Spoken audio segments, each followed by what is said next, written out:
Sacred Symbols, a PlayStation podcast, is brought to you by, well, you.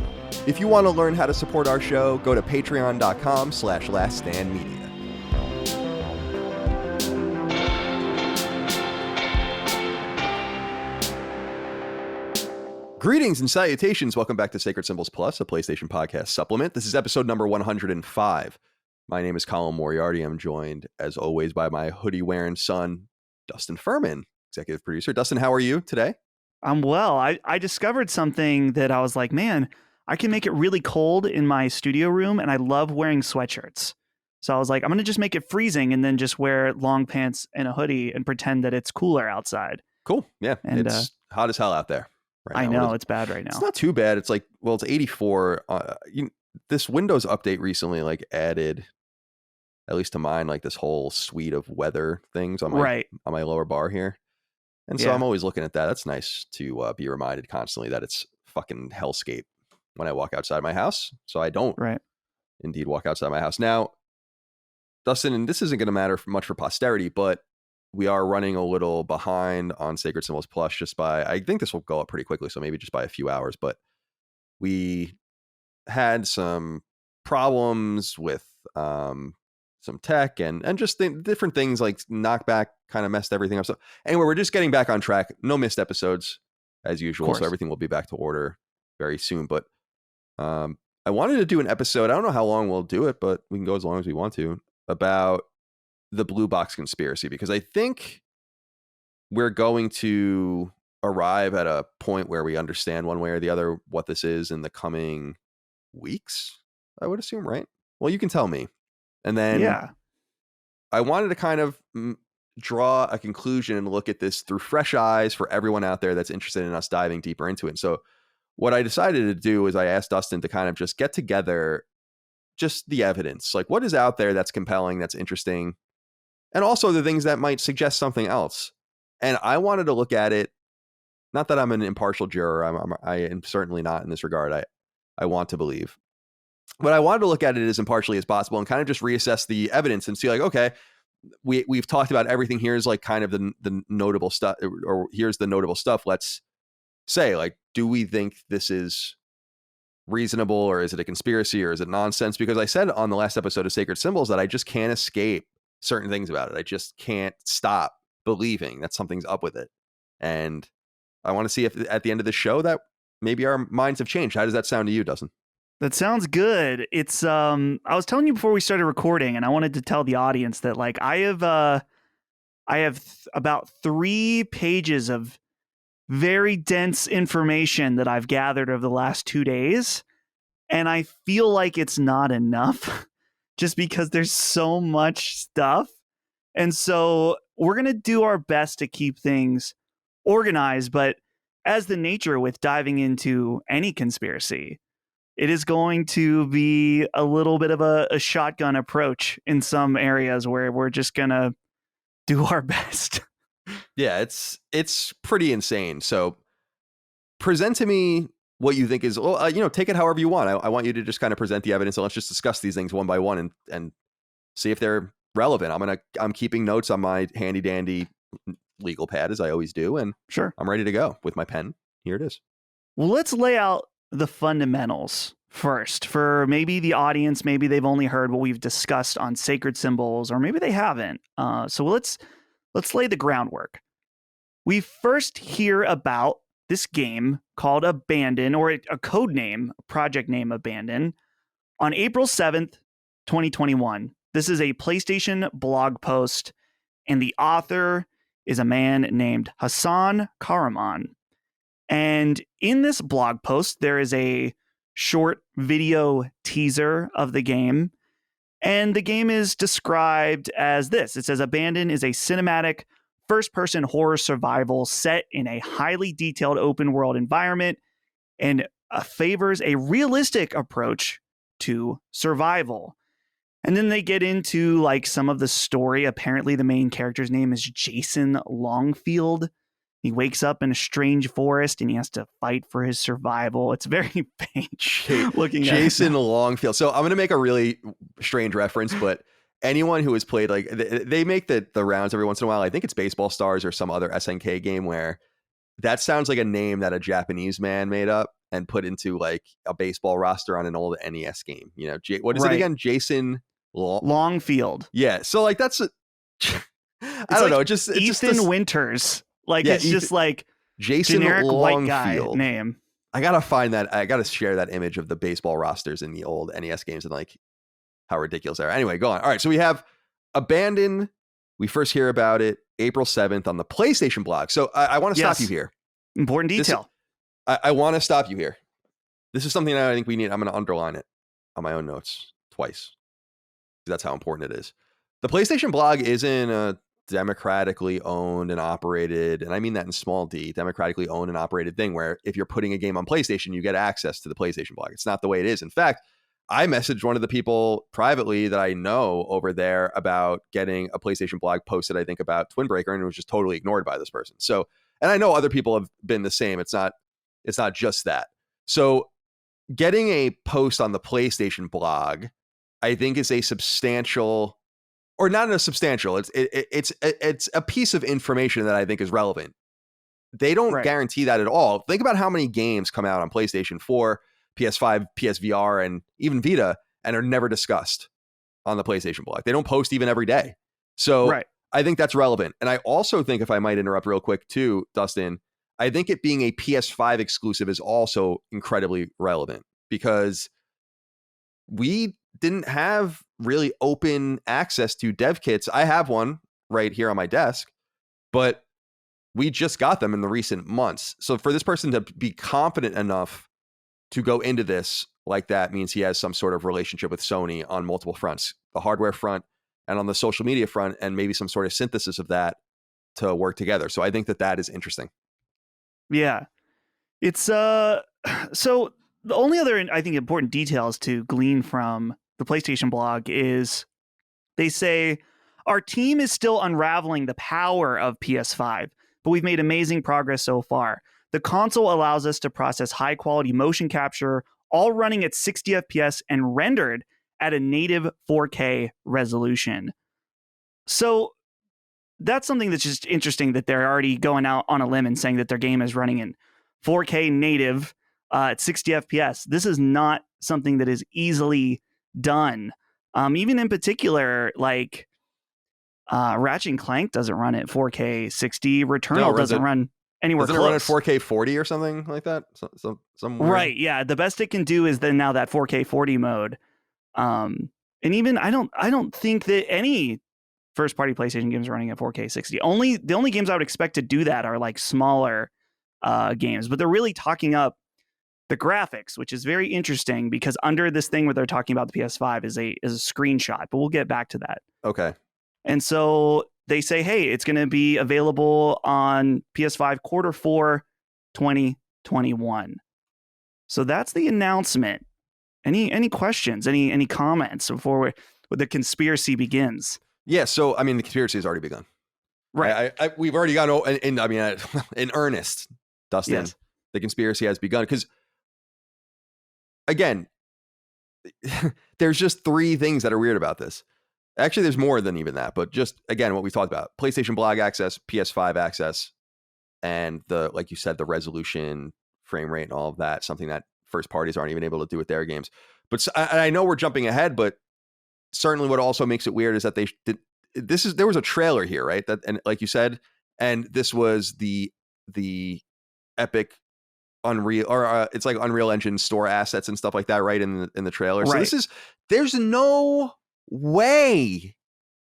I'm already fucking off the deep end. It took, how long have we been recording? 9 minutes? Not even? Let's see here. Hold on. I got, for the audio listeners here, I got my tin foil out. Yeah, put it on. I don't know if this is going to work with my headphones, but we'll just do that for now. Oh my God. Yeah, it's a little, because we're in conspiracy mode now. Yeah, so we definitely I want to make sure I was ready. We definitely are. Like, how can this have happened? Like, how can it be? They didn't even know that there were asset flips. And then when that's general knowledge now, this just continues. Like, Sony's never pulled the plug on this. That's the other. Just go ahead. Right. Right. I'm writing that Colin, down. it's so funny. I am literally I'm at the very top of my first page, and we've already this is where we're starting. So, okay, something important to note here. This is something I found out in the last 2 days doing some research. There were a few but very minimal people that had theorized, what if this is a Kojima joint already, pretty early on. And Blue Box went out and made a statement on their website that basically just said, we are not Hideo Kojima. This is not Silent Hills. This is before the tweet. Okay. This was pretty early on. It didn't really pick up much traction. But then the conspiracy really begins on June 15th. This is months after the reveal, when Blue Box puts out a tweet that says, guess the name. Abandon equals first letter S, last letter L. Reveal closing in, ellipsis. Hashtag PS5, hashtag exclusive. And Colin, this was the spark. You know, this blog post, as you've mentioned, it was already littered with confusing and suspect things, and this was the spark that set the fire ablaze. I have so much to say already. This is great because the term of the use of the term exclusive is what gets me here. In the PlayStation ecosystem for PlayStation fans, which we are, and we talk to PlayStation fans, that's something that's a word that means something. That's a word that's not bandied about. I'm not trying to be disrespectful to Xbox fans or others, but it means something different and even in Nintendo, where you kind of assume everything's exclusive unless otherwise stated. So using like the term PS5, the term exclusive, that's marketing, and it's not marketing I don't think you do necessarily lightly. But right. What I didn't realize, and you've actually ticked me even more towards the believer in this, is that I didn't realize that people were kind of conspiring already in the comments just based on the first thing, and that they explicitly denied it at that point, and then they do the SL thing. That's a big piece, is the timeline there, because at first I was like, oh, maybe it's something, you know, I had that thing on Sacred Symbols where we were actually laughing afterwards, where I was like, I couldn't think of anything that began with an S and ended with an L. And then people were like, well, it could be this and this and this. And then I'm like, yeah, all right, that's totally true. But doing that after the whole Kojima thing, they're cognizant of that connection. And anyone that sees that and says, like, what do you think our horror game is named? Starts with an S and ends with an L. It's like, well, Silent Hill. I mean, I'm not a word games guy, and even that would come to mind to me quickly. So I find that timing suspicious and indicative of a greater scheme. Don't you? Yes. Oh, agreed. It really, just like you, I didn't know that there was a prior statement. I think that's been lost on a lot of people. I mean, including me and you, just because it was done before the spark, right? So a lot of people think of this initial tweet on June 15th as the beginning, but it really had begun before that. So wait, hold on a second. Yeah. Before you even go any further, if I might interrupt you, because I need to throw this in at this point, even though I know I'm sure it's in your notes, but this is when Jeff Keighley gets engaged at this point, right? Because I didn't realize until I was reading about it that Jeff Keighley tweeted a GIF in April when that first story that had clearly nothing. I mean, no, I don't know why anyone would think that was necessarily Kojima or Silent Hill. And at that point, Jeff, who is obviously like best friends forever with Kojima, tweets out that GIF. I know that's not even the worst part of the Jeff Keighley thing as far as being indicative of what's going on. We can get to that later. But I also think that is a compelling piece of lost evidence, because people are more focused on his weird, you know, wink and a nod video that he does, or his tweet or whatever he did. But that happened first. And I wanted to point that out before we even get any further from that April date. Right. Dude, the Keighley thing, so we can touch on that a little bit. He did that initial GIF reaction, and then right before he did his Summer Games Fest thing, I think it was around this time, he was taking Twitter questions. And one of them was if he knew anything about Blue Box. And he did this video reply, which you can easily find. It's still up on Twitter, where he was like, yeah, Hasan DM'd me, and we're talking about how we can work together to reveal the game. And this entire time, he's got this stupid grin on his face. And don't get me wrong, I love Jeff Keighley, but he clearly didn't seem like a very good liar in this video. And at the same time, he's posting in the dark place, Resetera, or Reset Era, and he posted and said, just to set expectations, I don't think this is what you guys think it is. And then he posted some of his DMs with Hasan. And Jason Schreier points out on Reset Era that Keighley's timestamps don't make sense in the way that Twitter displays how long it's been since a message has received. And the entire thing reeks of it being pre-planned.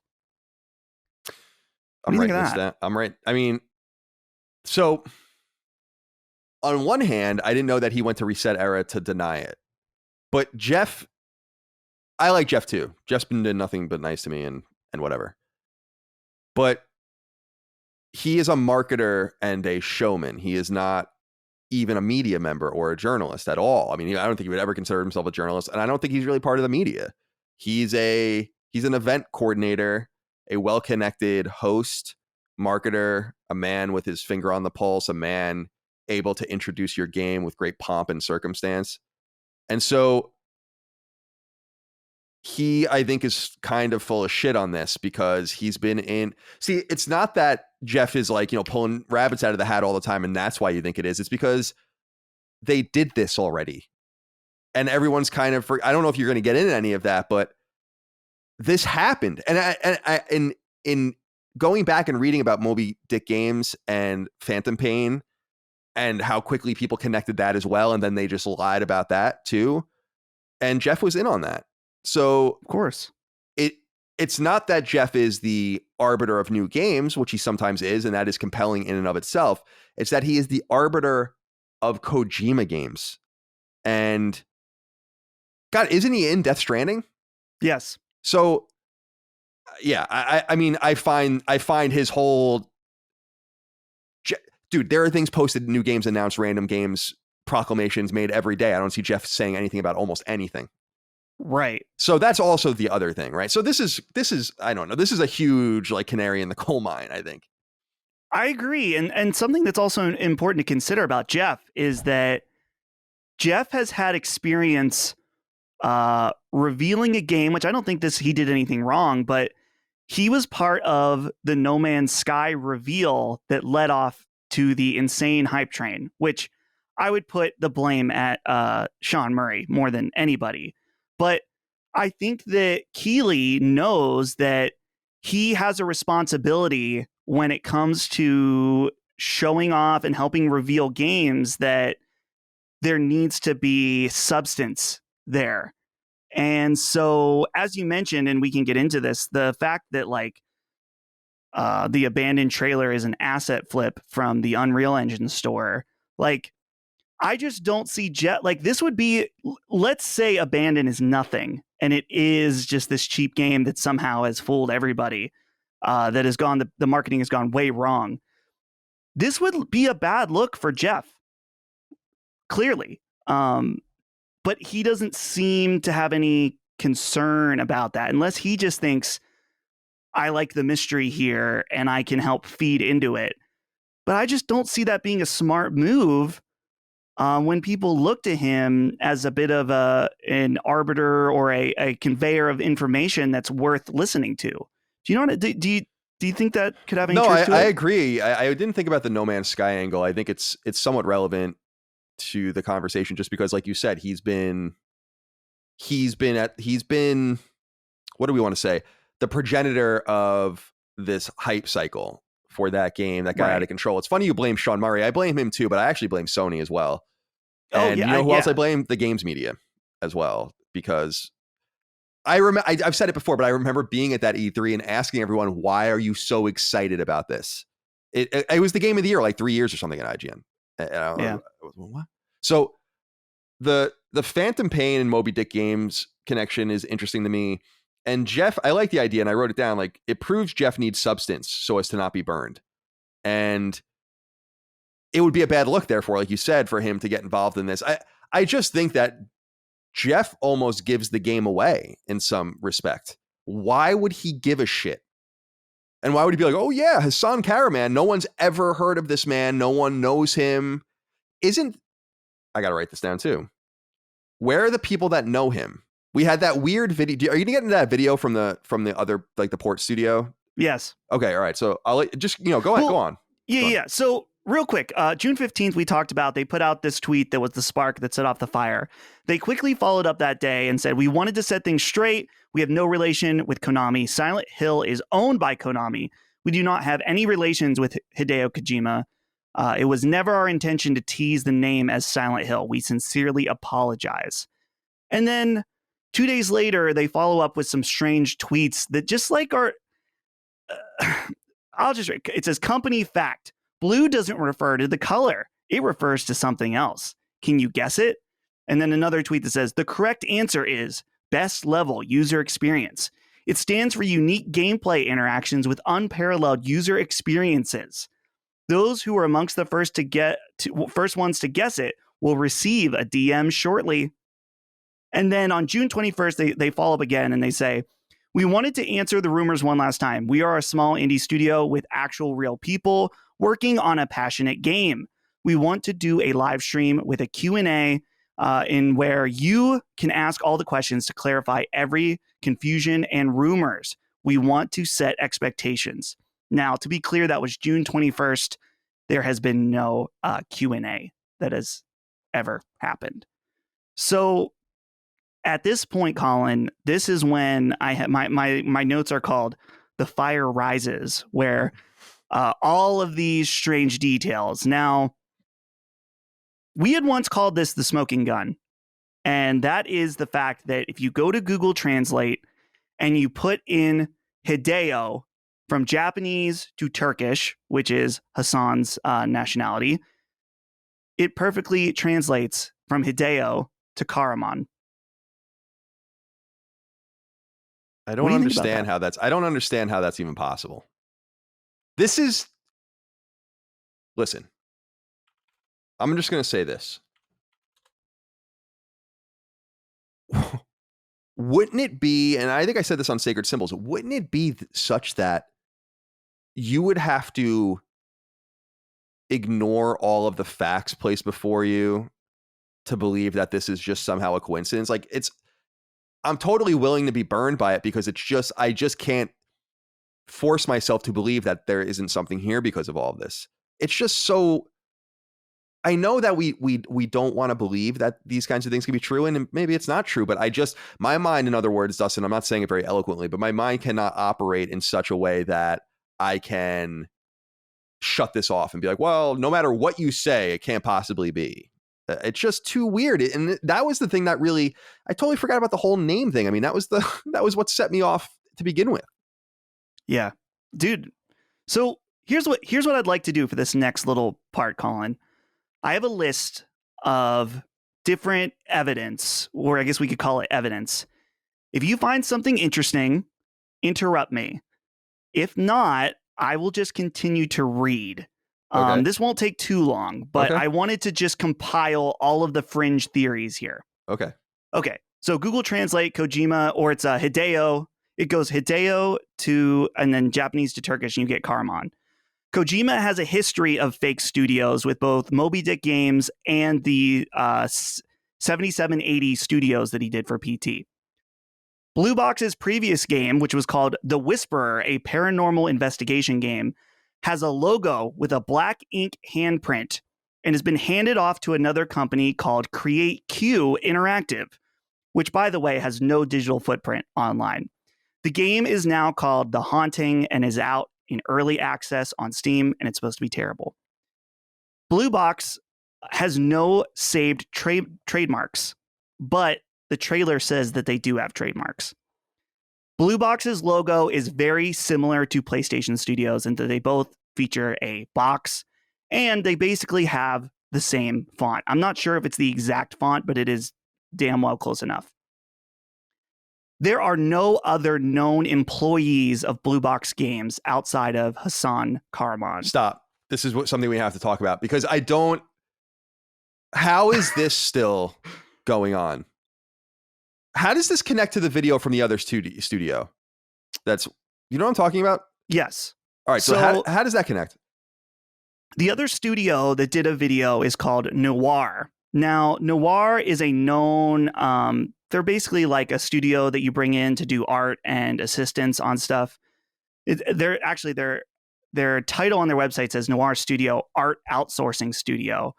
And they are one of the partners said to be working on this game. To name some of their recent projects are Marvel's Avengers, Halo Infinite, Ghost of Tsushima, The Last of Us Part 2, Vainglory, and Death Stranding is one of the games. What is the studio's name again?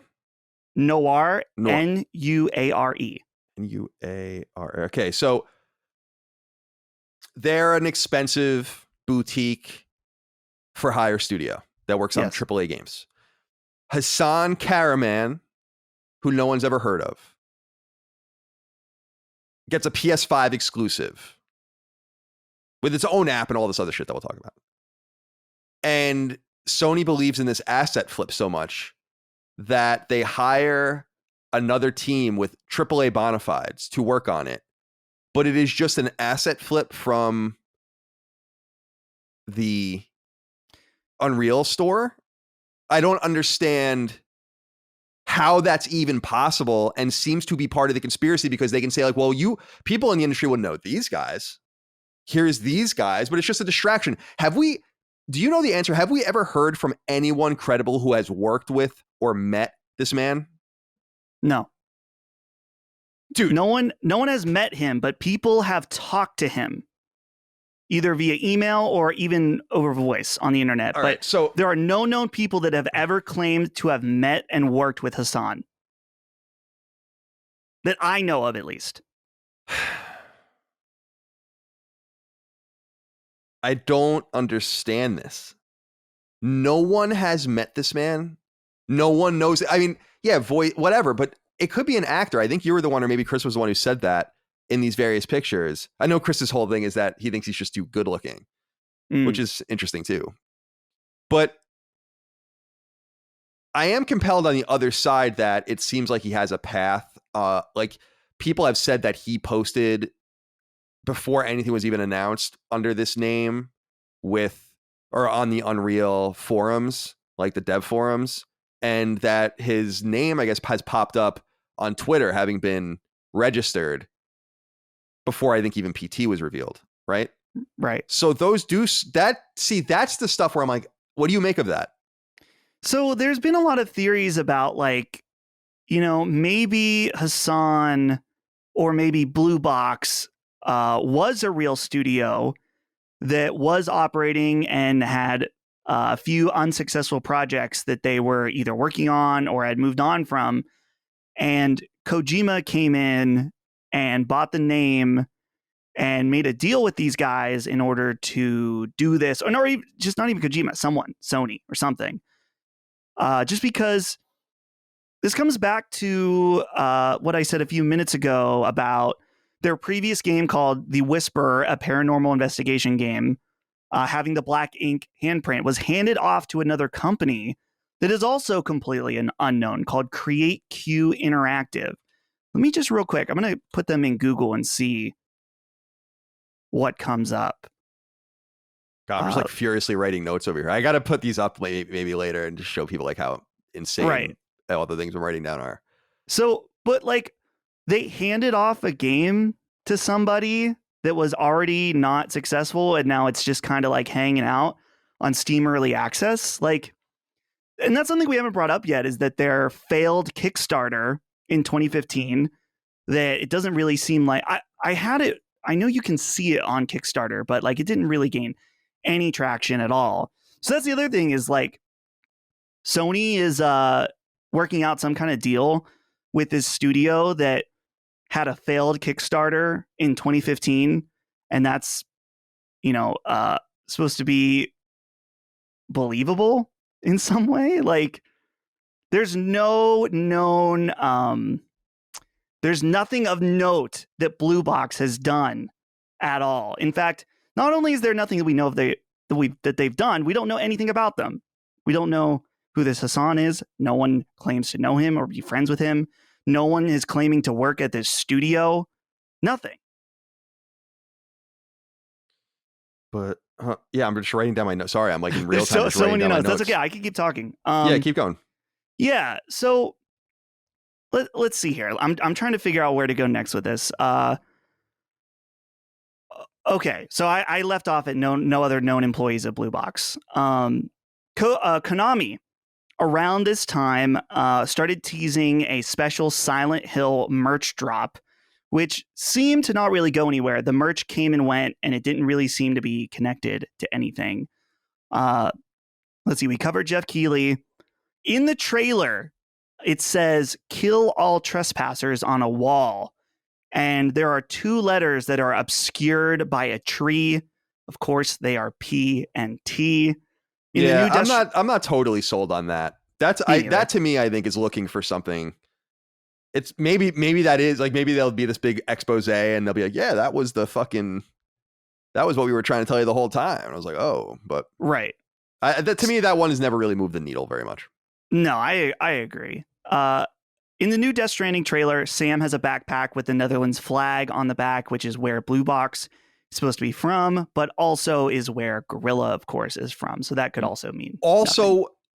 All right. So now I want to get even deeper down the hole here, because I want to introduce something that I don't know if it's relevant, but could be. There's another Dutch team that might be related to this, and it's Nix's. I mean, like, they're also Dutch. And so people were saying, like, well, if the game runs on Decima, which is Gorilla's proprietary technology, like Death Stranding ran on it, then yeah, that's the connection. Obviously, Herman Holst and Kojima, Holst used to run Gorilla. He runs all of the studios now, and they have a relationship with Kojima, right? And including the mouse pad and all that weird shit. And so there is that tenuous connection. But when we found out that the game uses asset flips from Unreal Engine and therefore is running on Epic's technology, now Sony owns a small piece of Epic. I don't think that that's really relevant either. When I found that out, I'm like, well, what would be the connection to Gorilla? That doesn't seem to make any sense.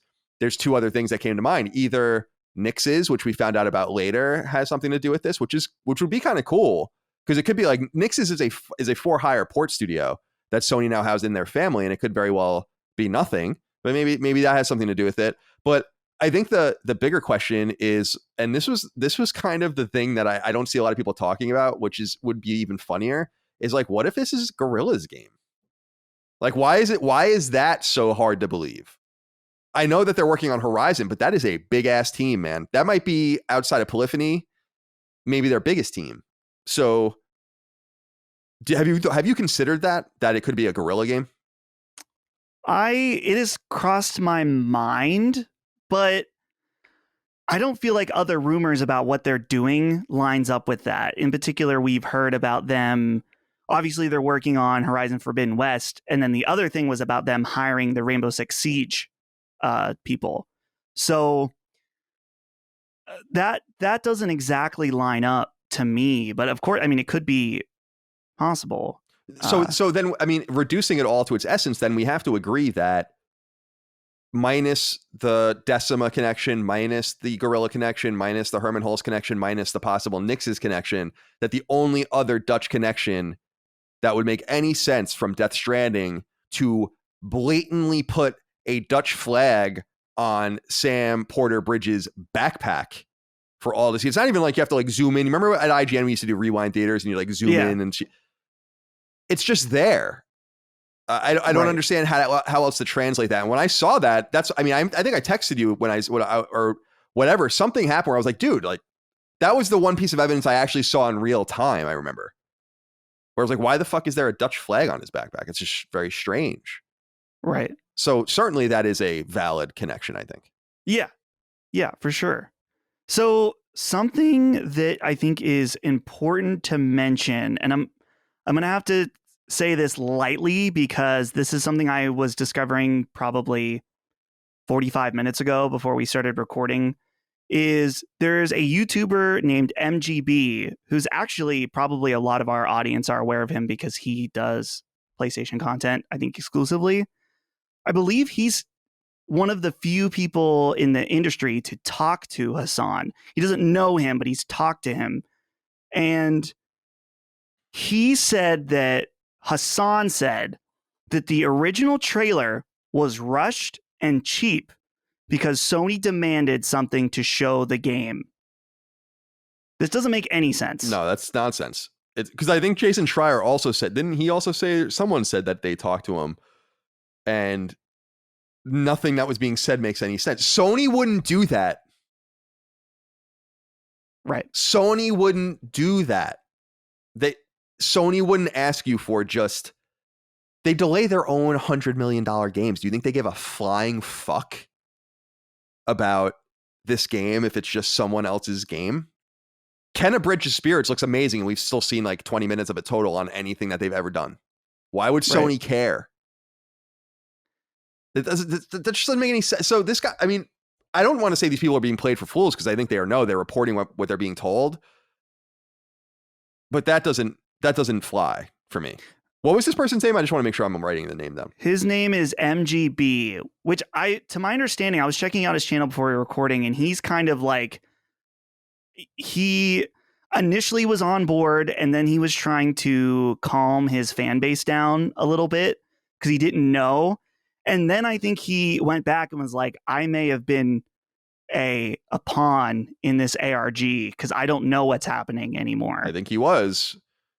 And I don't blame him. I mean, that's fun. I mean, to be part of that's like a spirit of fun. I think that's the thing I want to say. True or false, if it is true, I think it's fun that this would be like something.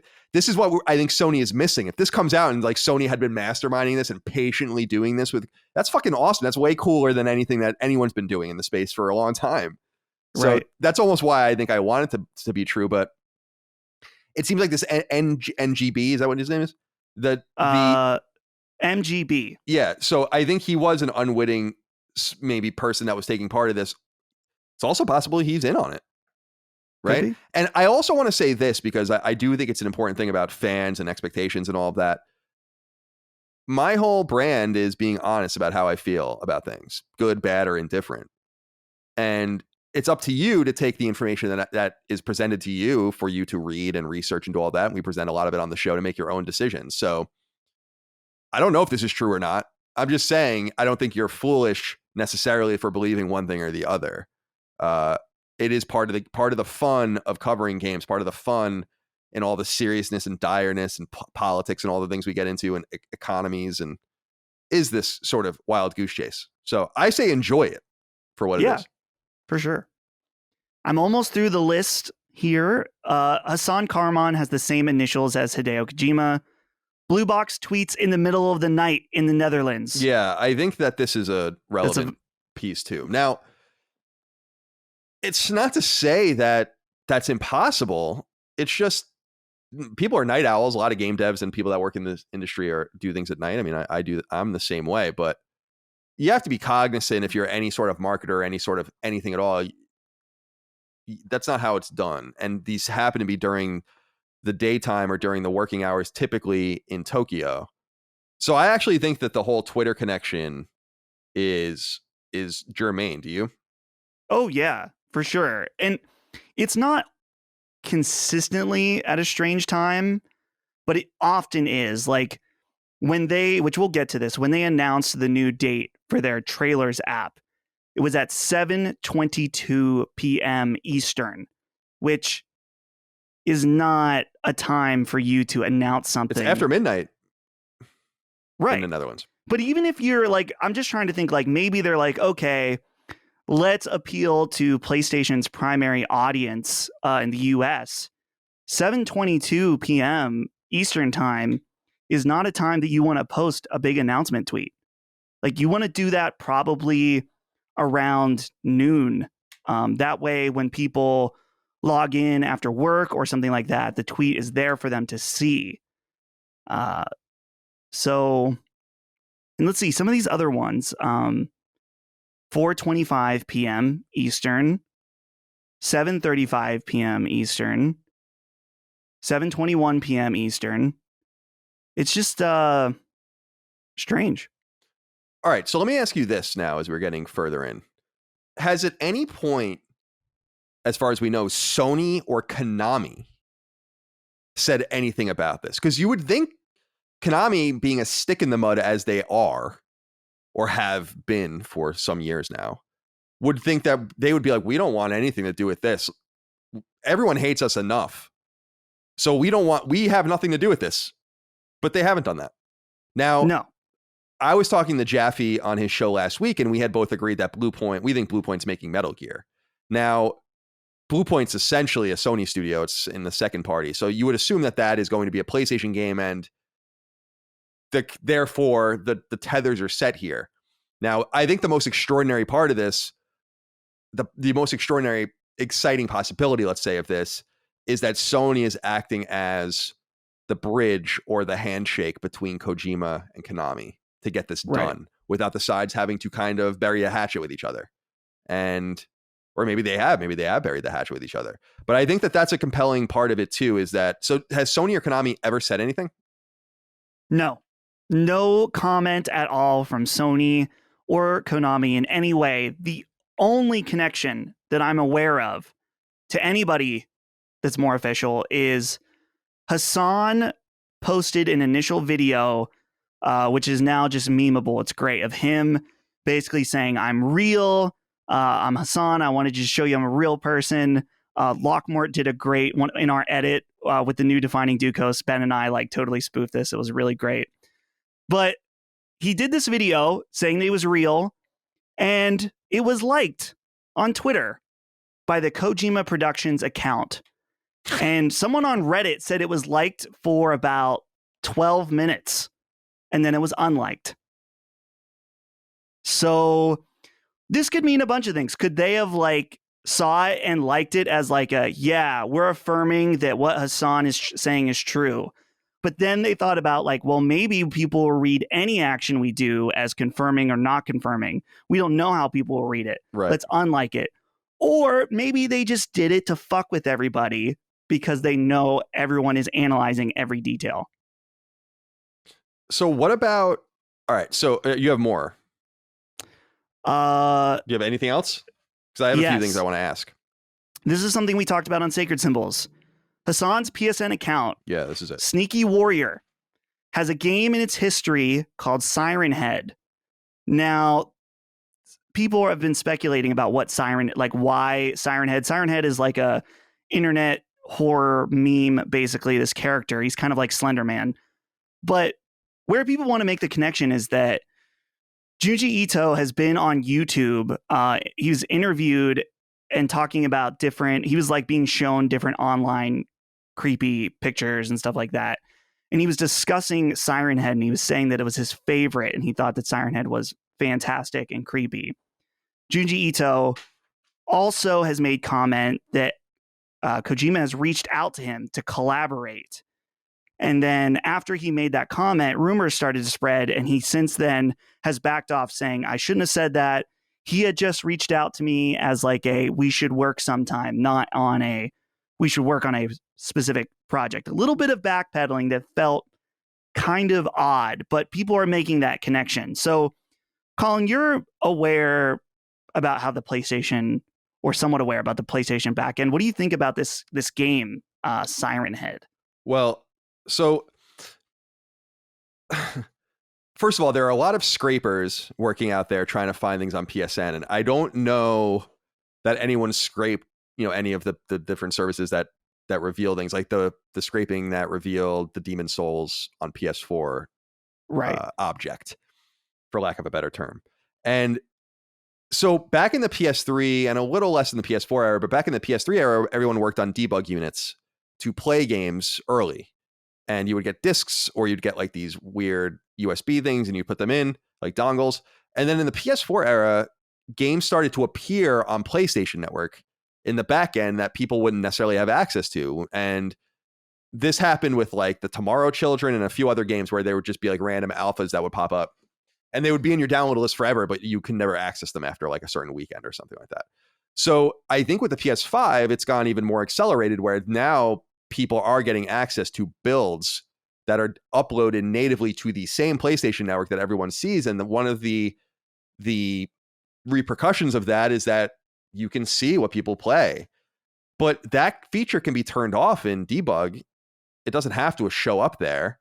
So I think that not only appeared there and is interesting, not necessarily unindicative of the way that a dev might play games early, but that game had to have made a conscious choice to have been uploaded with that art and all of that. That's like the stuff that comes late. That's like the last 0.1% of what you're doing when you're making a game. So, and by the way, he has a check mark on PSN. Now, I was offered a check mark on PSN and turned it down some years ago because I didn't want to. I want to just have PSN for myself. I didn't want to have like anything calling me out there, and that's not something that they really do very much anymore. And it's not something that is given to just anybody. Like, not just any developer has it. It's like really big names, and so I think his whole PSN presence is suspicious in and of itself.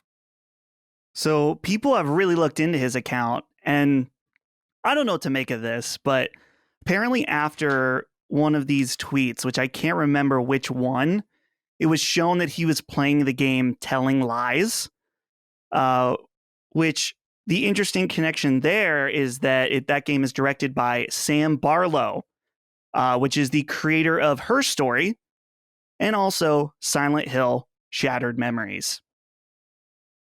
So, coincidence? Maybe, maybe not. This is why I'm wearing the tinfoil hat. Yeah. You know, you could read into it and say like, oh, he's specifically playing a game called Telling Lies. That could mean something. He's playing a game from a guy who created a Silent Hill game. That could mean something. He could just be checking out a game from another small developer that he's interested in. Who knows? I guess. I mean, the thing is that this kind of stuff isn't popping up on everyone else's accounts. Now, many of them are probably playing on other accounts, but I'm skeptical of this whole thing. This is just another weird signal. Why would Hasan Kahraman, the guy who had the failed Kickstarter and the iOS game or whatever, I just don't understand why he has this kind of access to the PlayStation Network suddenly. Right. Yeah, it doesn't make any sense, for sure. I'm trying to see. Okay, let's touch on this. Hasan has an Apple App Store developer profile, which is apparently mostly filled with asset flip games that are no longer downloadable.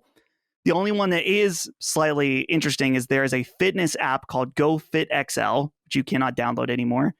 And in the description, it says, it mentions personal training, parentheses, PT programs. Which it's like, why would you even want to put PT in there in the description like that? But so I think that's all of the just the random stuff that I could pull together.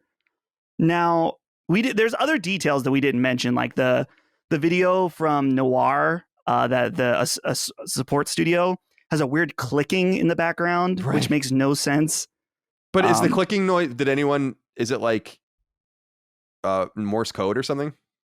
I don't believe that anyone has decoded anything, but as some people may remember from Sacred Symbols, it makes no sense from a production standpoint that clicking is there.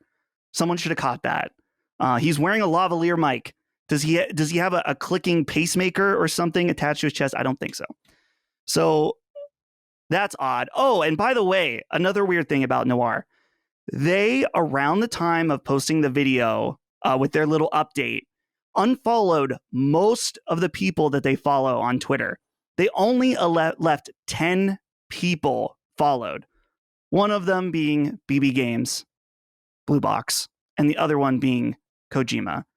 Do they follow Square Enix, one of their partners? Do they follow Crystal Dynamics, one of their partners on Avengers?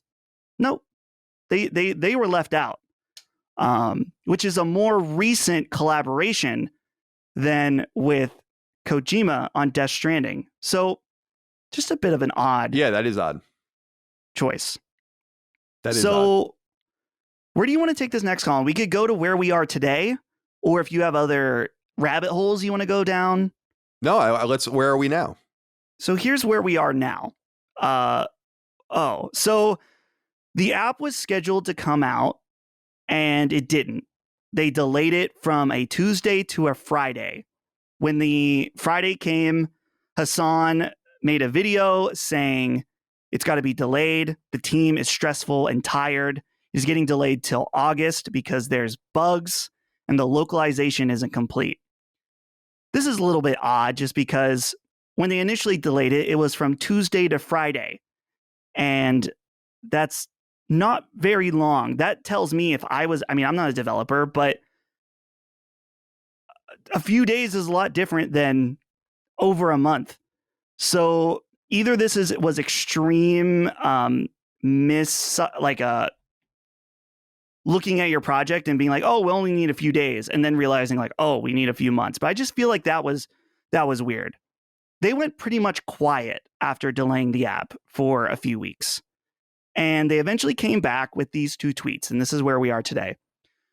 On July 11th, we're excited to announce that the Abandoned Trailers app will be available to preload free of charge for all PS5 users on July 29th, with the introduction available on August 10th, followed by the first trailer later in August. So that's three different things: the app, the introduction, and then the first trailer. This is all three different points that they're letting us know about. And then one final tweet on July 14th. We have changed the app name from Real-Time Trailers to Real-Time Experience. So the app will be released as Real-Time Experience. What can you expect? Multiple trailers with duration between 5 to max 12 minutes. Gameplay demonstrations. This is the last one I found the most peculiar. Future live events. Blue Box is putting on a live event, apparently, that we can look forward to and find out in their real-time experience app that will have a preload coming on July 29th. Then followed by an introduction, and then followed by the first trailer that could be anywhere between 5 and 12 minutes. Yeah, none of this makes any sense. So what do you make of this? I mean, what do you think? I will say with 100% certainty that Sony is involved in on it. I'm positive of that. Yeah, I can't disagree with that. I mean, I just don't understand how else that could be. I mean, other games are allowed to be preloaded and you can buy them and then they'll go up, but they're usually first or second party games or trusted third party games and others like Hades. I actually did pre-order just to get it, going. And it has a little clock icon. But the other thing that bothers me here is just the entire idea of this app. Like, this isn't something Sony, I don't think, has ever done. I don't even know. Like, Sony was apparently rushing them for an asset, so they used a Unreal Engine flip, and then they're going to have multiple 5 to 12 minute trailers months later. It just doesn't fly. I just think this is too weird. Just too weird. What do you think about Blue Box Game Studios live event? I don't know. Do they mean like a stream, or do they mean like, I don't know. I'm totally puzzled by this. Completely puzzled. And I don't know what else to make of it. What do you think about the connection between Bloober and Konami? We know that that's happening in the Silent Hill universe, and that kind of threw some water on it. Do you think so? It's funny because I'm getting mixed reporting about, well, not reporting, but mixed signals about Bloober Team and Silent Hill, because they recently, on July 12th, this is from PC Gamer, Bloober Team shoots down new Silent Hill rumors, but there's still hope. So I'm trying to see here what the, according to Bloober Team's CMO, Tomazik, wow, that's a really hard name. Anyway, we'll just say the CMO, responding to queries from IGN, he addressed each project, ruling out Project H20 as anything but particularly exciting, since it is the code name for the already released Layers of Fear 2. So apparently this guy has come out on the record saying that Bloober is not working. They're working with Konami, but it's not on a Silent Hill game. All right. Well, I don't know. I mean, if That, I'm just reading over my notes here, I'm pretty convinced that's something. So, I mean, I agree with you. I don't understand how Sony couldn't be involved in this. Um, whatever else, I don't know, what to make of that. how do you feel about the fact that they're changing the name from real time trailers to real time experience? They're talking about future events and trailers. And there's also rumors on the horizon about PlayStation experience. I'm also looking here. There's a Reddit that's dedicated to this.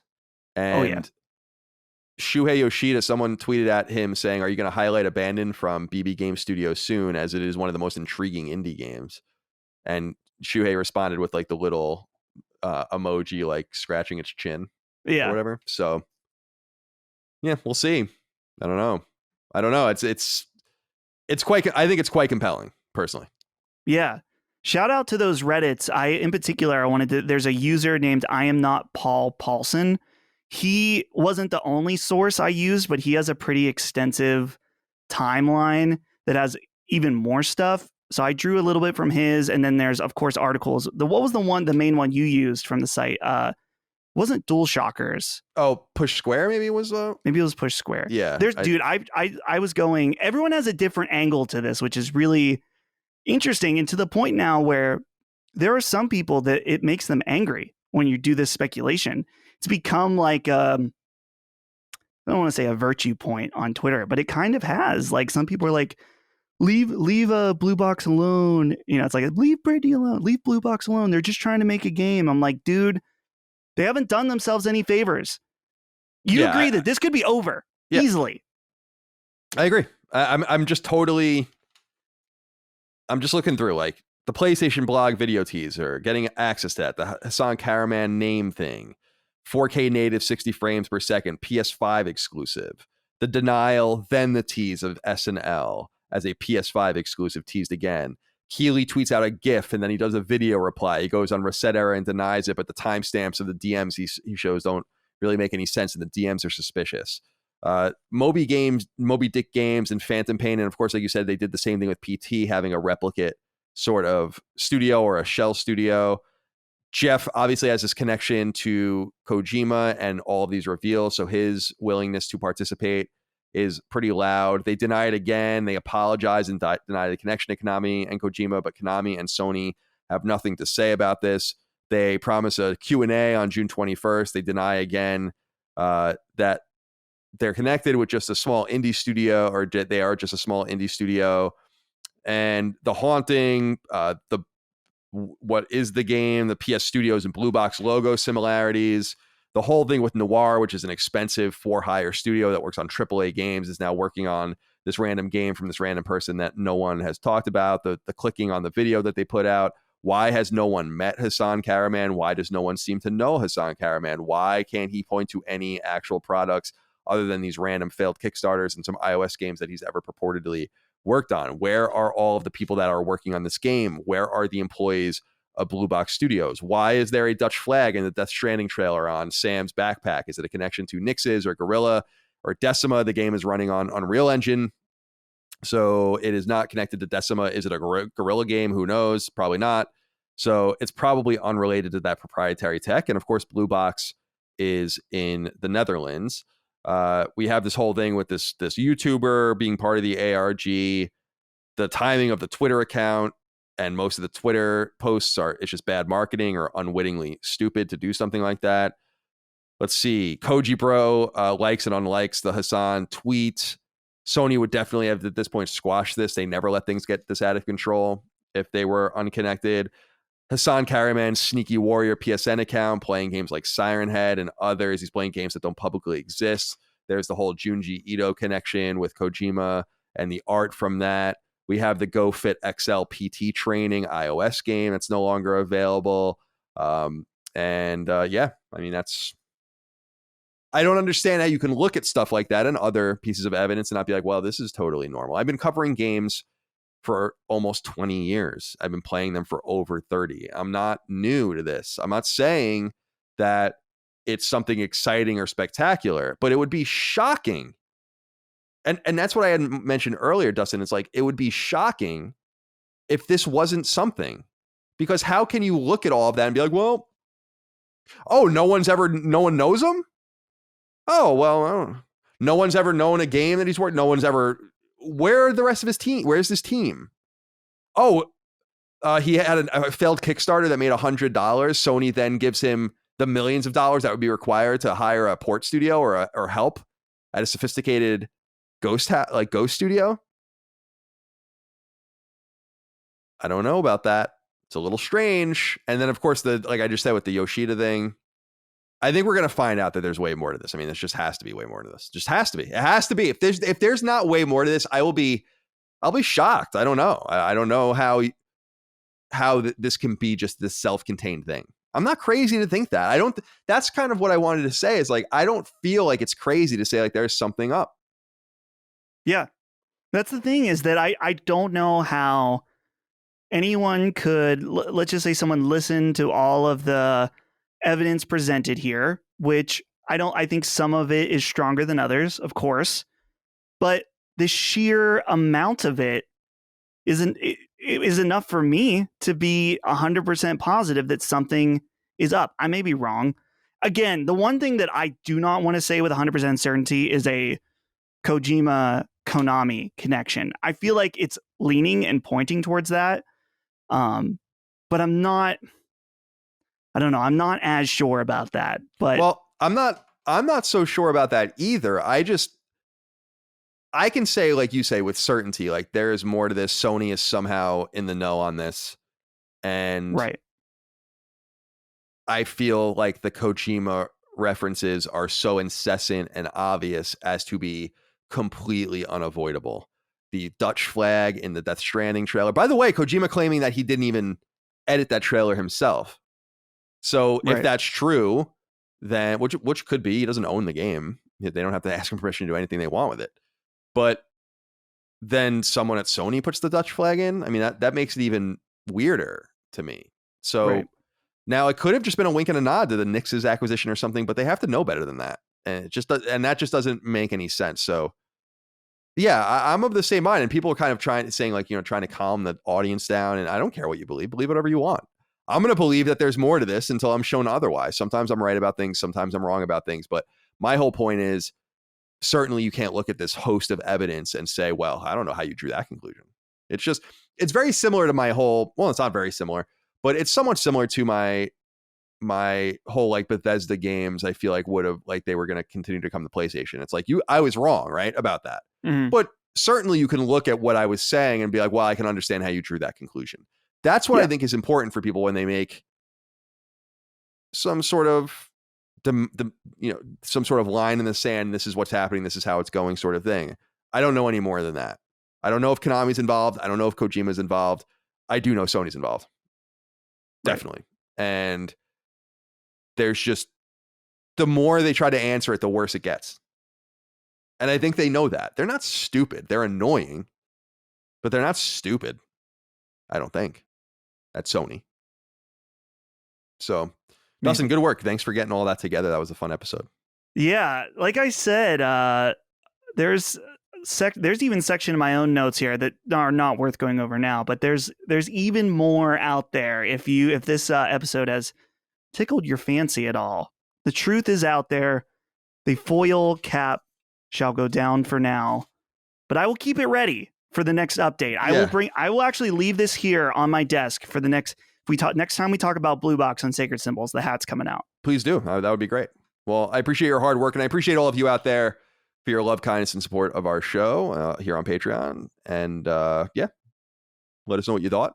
And we'll have much more to say about this, I'm sure. It's fun to speculate.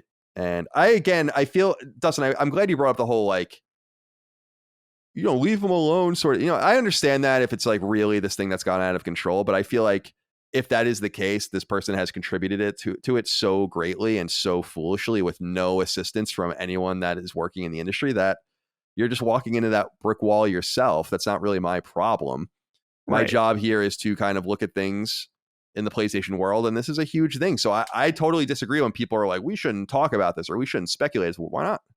This is part of what's fun about doing stuff like this, is the speculation. So. Right. That's, our responsibility is to speculate and comment on the industry. Some people think that if we were to bring attention to this, that it would rile people up and then message them or something, but we don't have control over that. We're not asking it, like, don't, if this ends up not being Silent Hill, or not, let's say we're 100% wrong, there's no reason to get angry and, you know, put out harassment style tweets at anybody. It's video games, guys. Like, but I don't think our audience would do that. So I don't even know why I'm saying that. No, I don't. Our audience is open-minded enough to know the intent, and it's fun to consider all of the various possibilities. So we'll have more to say about this for sure. Yes. I imagine we'll do another episode about this, at least one more dedicated to it. But if it ends up being this ornate first or second party thing, then certainly it'll become part of the rotisserie of games we're talking about constantly. But part of me hopes it is nothing, because I would rather dissect the calamity of the lead up to this than actually have the game be real. I mean, just being straight up honest with you, that would be way funnier. So as much as I believe it's one thing, I would actually almost want it to be the other, because that's fucking hysterical. Right. That's cosmic, I would say. So Dustin, thank you. Thank you all out there again. We'll talk to you next time on Sacred Symbols Plus. Goodbye. See ya. Sacred Symbols, a PlayStation podcast, is a product and trademark of Last Stand Media and Collins Last Stand LLC, and is proudly recorded in the USA. The show was conceived by, is written by, and is directed by me, Colin Moriarty. My co-hosts are Chris Raygun Maldonado and Dustin Furman. The show is produced by executive producer Dustin Furman. It's edited by associate producer Ben Smith. All of Last Stand's theme music is by my best friend, Ramon Narvaez. As you know, all of Last Stand's shows, including Sacred Symbols, are fan-funded on Patreon at patreon.com/laststandmedia. The following names are at the producer level on Patreon, our highest tier, and we're grateful for your thoughtful and kind contributions to our independent endeavor. Thank you.